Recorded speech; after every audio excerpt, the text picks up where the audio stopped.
This story should piss off everybody once you hear about it, because for years, the Democrats have tried to gaslight Americans, Republicans, MAGA, telling us like, oh, there's nothing to see here. The Biden DOJ would never target conservatives, would never target Christians. And then when President Trump gets into office, they start accusing him of doing all of this stuff, of weaponizing the DOJ, weaponizing the FBI against his political opponents, as if we did not watch 4 years of political persecution against the president. Now, thanks to Senators Chuck Grassley out of Iowa and Senator Ron Johnson out of, Ron Johnson out of Wisconsin. Thanks to those two senators who have been all over the Biden DOJ, the corruption within that department, but they were getting stonewalled by, obviously, the department that they were investigating. Merrick Garland, Christopher Wray, who was running the FBI, they were stonewalling Senator Grassley and Senator Johnson, and these are senators, but they just kept being persistent and kept pushing and kept pushing. And then when the Trump administration came back in, doors seemed to open up, and Senator Grassley and Ron Johnson are the ones who decided to make public an operation that has just been exposed, that was being used by the Biden administration against conservative groups, just conservative Americans and Christians. And in this video, I'm going to show you concrete proof of that. You're going to hear from Senator Grassley. You're going to see the actual documentation, and then you're going to hear what President Trump had to say about it. So as you see right here in this article title, Trump says Biden DOJ targeted Charlie Kirk's Turning Point USA. That's right. You see it here first. Now, I'm going to let Senator Grassley explain to you. I'll get back to that article, but I'll let Senator Grassley break down the Operation Arctic Frost. Check this out. At your nomination hearing, I made public records that whistleblowers provided me about Arctic Frost. Arctic Frost was the FBI case opened and approved by antitrust Trump FBI agent Tebow. Arctic Frost then became Jack Smith's elector case against then Citizen Trump and now President Trump. These new records show that Arctic Frost was much broader than just an electoral matter. The case was expanded to Republican organizations. Some examples of the group that Ray FBI sought to place under political investigation included the Republican National Committee, Republican Attorney General's Association, and various Trump political groups. In total, 92 Republican targets, including Republican groups and Republican-linked individuals, were placed under investigative scope of Arctic Frost. On that political list was one of Charlie Kirk's groups, Turning Point USA. In other words, Arctic Frost wasn't just a case to politically investigate Trump.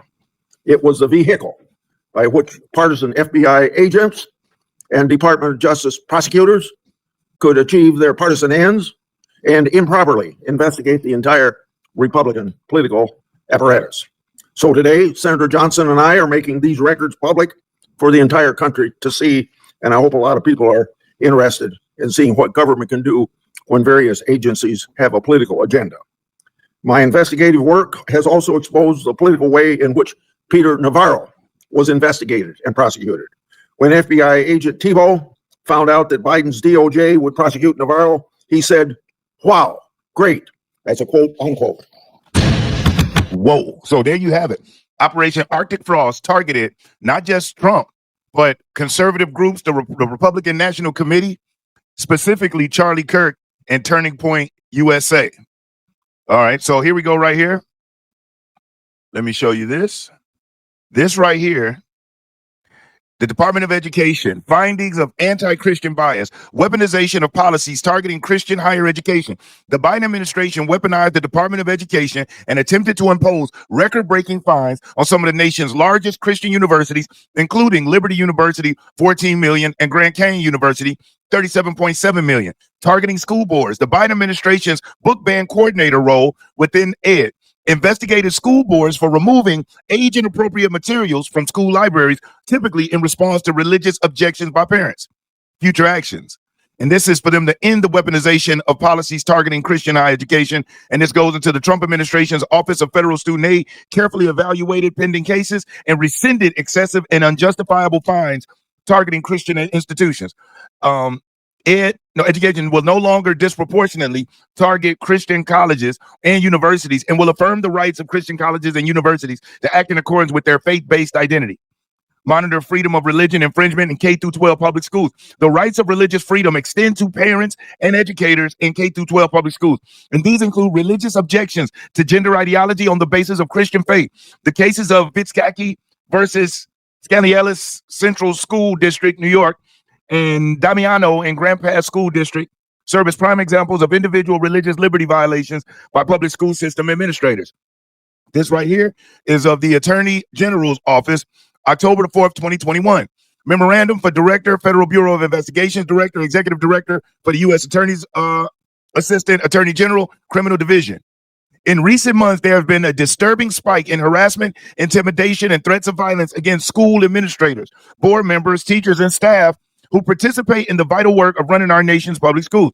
While spirited debate about the policy matters is protected under the Constitution, the protection does not extend to threats of violence and efforts to intimidate individuals based on their views. And what was happening was Christian parents were being targeted and bullied against at these school board meetings. They were actually being put on domestic T-words lists. So let me, as opposed to this, because I don't like the way the vision of this is, check this out here. This is another document which was in coordination with the White House, okay, with this group. Now, this group, their name, the CCDH. If you're enjoying this video, do me a solid, hit that thumbs up, because I will never ask you for a cash out or a super chat. You hitting that like button, it helps get the video out there. And if you are subscribed to the channel, subscribe. And whether you're already subscribed or you're subscribing now, make sure you hit the notification bell and select all. YouTube is having issues with notifications, so select all. That way, YouTube will notify you the next time I upload new videos. The Center for Countering Digital Hate. So the Center for Countering Digital Hate, remember that. That's what CCDH stands for. And as you can see, state government, check this out. This is a directive from the White House.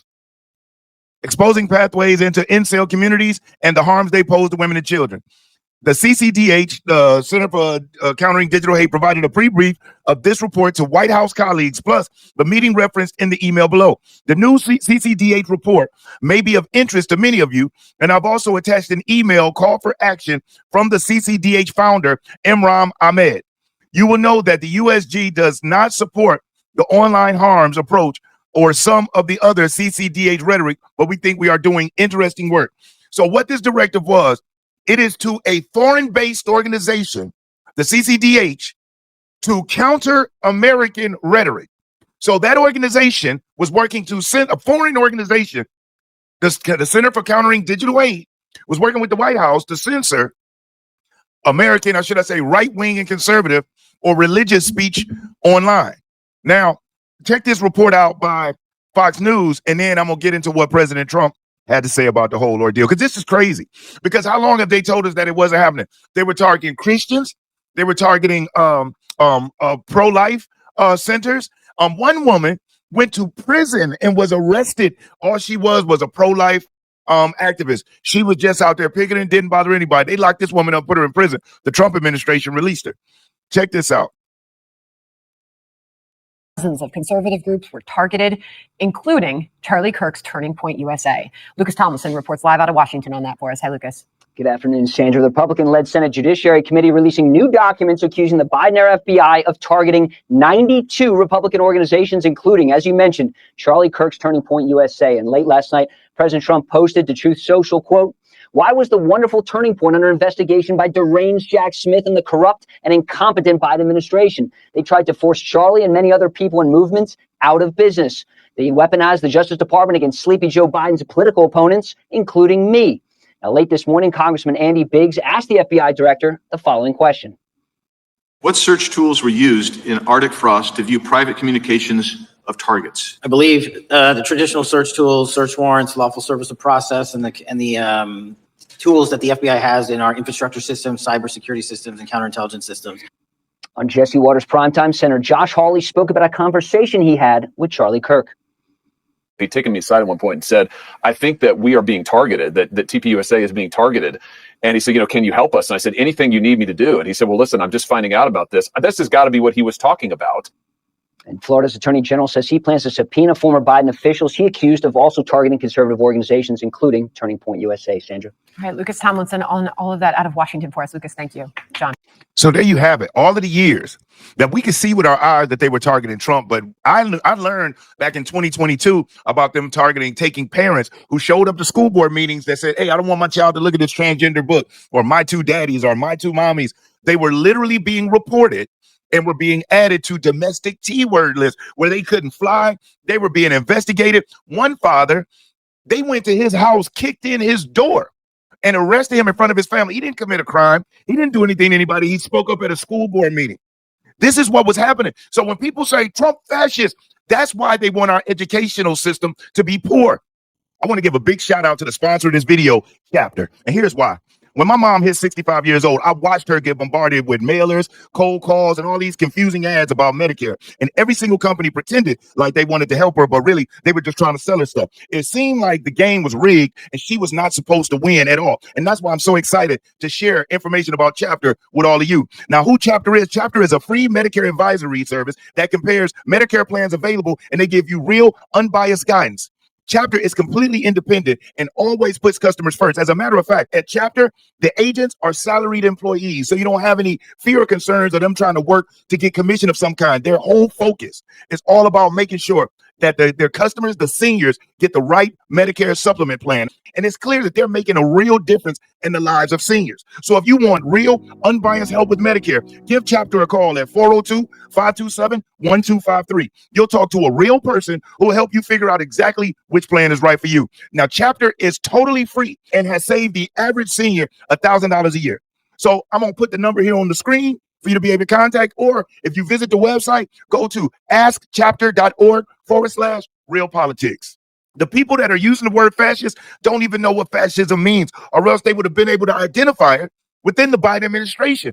Whenever you weaponize the Departments of Justice and the FBI to specifically attack your political opponents and those that disagree with you politically, your political ideology, that is a problem. That is fascism. That's a dictator. And then we find out Joe Biden wasn't even running the show. So who was really the dictator in chief, the attempted dictator in chief in that administration? That's even scarier. And you know something? We may not ever know. We probably will never know the absolute fact. These people aren't dumb, because when Trump won the election, they still had time and power. Now, there's certain documentation that is just too much. They couldn't get rid of it, like when the FBI and Tulsi Gabbard is digging through stuff and they're finding it. But they work very hard to bury it deep. And so these folks are working diligently to pluck this stuff out. But Operation Arctic Frost was real. They targeted Republicans, political enemies, parents, Christians. Did you know that even during January the 6th, that they reached out to banks, and for anybody that was in the DC area that bought a Bible or bullets or a weapon had to be reported, allegedly. This stuff is scary. Over 400,000 Republican tax returns were released online. Did you know that? Facts. So we were living in a fascist attempted dictator regime under the Biden administration. The one issue was this: the actual front person wasn't the actual attempted dictator. So it was doomed to fall apart when you got that many moving parts working to hold the scarecrow in place. Because when the scarecrow crumbles, who can you put up as the face? And that's what they needed, a face. And Kamala wasn't should I say, was not skilled enough, articulate enough, or intelligent enough to be that face, and it fell apart. So they tried to prop up the scarecrow, and it worked. That's why we needed the pandemic. I mean, everything had to work flawlessly for Joe Biden to win. Because when I go back now and I look at 2019, 2020 debates, and he was out of it then. But remember, the pandemic came. So he was hid, buried. Like they say, he was hiding in his basement. And now I realize there was more truth to that than lie. So I just wanted to bring you that story. The Biden administration targeted Charlie Kirk, specifically, the attack dog Jack Smith, the unethical lawyer who also went after President Trump, the unethical lawyer who loses and gets so many cases thrown out, they fall apart because they have no real merit. It's all political attacks. So the DOJ, the FBI, Jack Smith, under the Biden administration's long arm, weaponized themselves against Republicans and their political opponents. And that's a shame. So do me a solid. If you've gone out there and you watched this video at this point, number one, thank you from the top and bottom of my heart. But let's share this video, or at least tell somebody about the information. Operation Arctic Frost is real. They released the documents. No more gaslighting by Democrats. Now we got factual proof and data. They targeted Charlie Kirk. Who's to say what other type of hands aren't involved in him losing his life? So if you've stayed here this long, thank you so much. Hit that like button if you haven't already. Subscribe to the channel if you are subscribed. Most importantly, I want you to stay safe and you be great. I'm Brian Maxwell saying I look forward to seeing you at the top. Over and out, y'all.